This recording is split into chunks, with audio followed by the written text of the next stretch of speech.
Hello, welcome back to tarot talks Tamil. So இன்றைக்கி நான் ஒரு இன்ட்ரெஸ்டிங்கான கான்டென்ட்டோட தான் வந்திருக்கேன். இப்போ நான் உங்ககிட்ட ஷேர் பண்ண போகிற இந்த டெக்னிக் வந்து நான் எக்ஸ்பெரிமெண்ட் பண்ணி எனக்கு வேலை செஞ்சதுக்கப்புறம் தான் நான் வந்து உங்ககிட்ட இப்போ ஷேர் பண்ணுறேன். இப்போ நீங்கள் ஏதோ ஒரு அட்வர்ஸான சுச்சுவேஷனில் மாட்டிகிட்டு இருக்கீங்க, ஏதோ வந்து தப்பிக்க முடியாத ஒரு ப்ராப்ளம் இருக்குது, இம்பாசிபிள் அப்படின்னு சொல்கிற அளவுக்கு கஷ்டமான ஒரு சூழ்நிலையில் சிக்கிட்டு இருக்கீங்க அப்படின்னா அதிலிருந்து வெளியில் வர்றதுக்கு உங்களுக்கு இந்த மேஜிக் நம்பர் வந்து ஹெல்ப் பண்ணும்.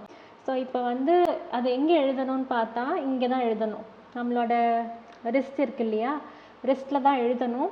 அண்ட் நான் இது வரைக்கும் ட்ரை பண்ண லா ஆஃப் அட்ராக்ஷன் டெக்னிக்ஸ் எதுவும் மற்றவங்க கண்ணுக்கு தெரியாத மாதிரி தான் நான் வந்து ஃபாலோ பண்ணியிருக்கேன். எனக்கு அதுதான் வந்து ரிசல்ட்டுமே கொடுத்துருக்கு. ஸோ நான் உங்களுக்கும் அதான் சஜஸ்ட் பண்ணுவேன். ஓகேவா? ஸோ இப்போ வந்து அந்த நம்பர் நான் எழுதி காட்டுறேன் உங்களுக்கு.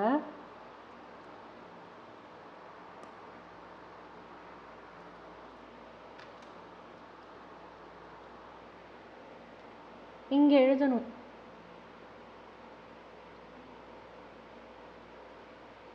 4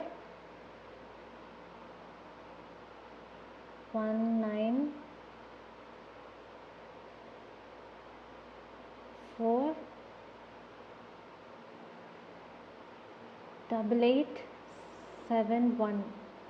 ஒவ்வொரு நம்பருக்கும் ஒவ்வொரு வைப்ரேஷன் இருக்குது. ஓகே, இப்போ 6 அப்படிங்கிறது வீனஸ் நம்பர், பிளானட் வீனஸ் இருக்கு இல்லையா, அந்த நம்பர். அதே மாதிரி 8ங்கிறது வந்து சாட்டர்னோட நம்பர், 1ங்கிறது வந்து சன்னோட நம்பர். இந்த மாதிரி ஒவ்வொரு நம்பருக்கும் ஒரு வைப்ரேஷன் இருக்குது. நம்மளோட அந்த பிளானட்ஸ் அசோசியேட் பண்ணி ஒரு வைப்ரேஷன் இருக்குது. ஸோ இந்த இடத்துல எழுதும்போது நம்ம லெஃப்ட் ஹேண்டுங்கிறது வந்து இன்ட்யூஷன், ஓகே, ரைட் ஹேண்டுங்கிறது லாஜிக். ஸோ லாஜிக்காக யோசித்து லாஜிக்காக ட்ரை பண்ணால் கிடைக்காது அப்படின்னு சொல்லிட்டு தான் நம்ம ரைட் ஹேண்ட் யூஸ் பண்ணக்கூடாது, லெஃப்ட் ஹேண்டில் இங்கே எழுதணும்.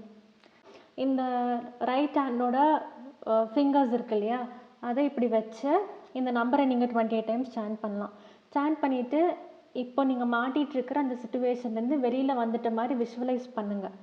பண்ணிவிட்டு நீங்கள் வாட்சோ இல்லை கடா ஏதாவது போட்டு வந்து நீங்கள் இதை வந்து ஹைட் பண்ணிக்கலாம். நீங்கள் எந்த ஒரு இக்கட்டான சூழ்நிலையில் மாட்டிகிட்டு இருந்தாலுமே யூனிவர்ஸ் உங்களை அதுலேருந்து வெளியில் கொண்டு வந்துடும் அப்படிங்கிறது தான் இதுக்கு எனக்கு நடந்தது. நான் டெஸ்ட் பண்ணி எனக்கு ஒர்க் ஆனதுனால தான் நான் உங்ககிட்ட சொல்கிறேன். ஸோ ட்ரை பண்ணி பார்த்துட்டு எனக்கு வந்து கண்டிப்பாக காமெண்ட் செக்ஷனில் நீங்கள் உங்களோட கதை என்ன, எப்படி நடந்தது அப்படிங்கிறத வந்து கண்டிப்பாக நீங்கள் வந்து காமெண்ட் பண்ணணும். ஸோ இதே மாதிரி நான் உங்களை இன்னொரு இன்ட்ரெஸ்டிங்கான ஒரு கான்டென்ட்டோடு சந்திக்கிறேன். பாய்.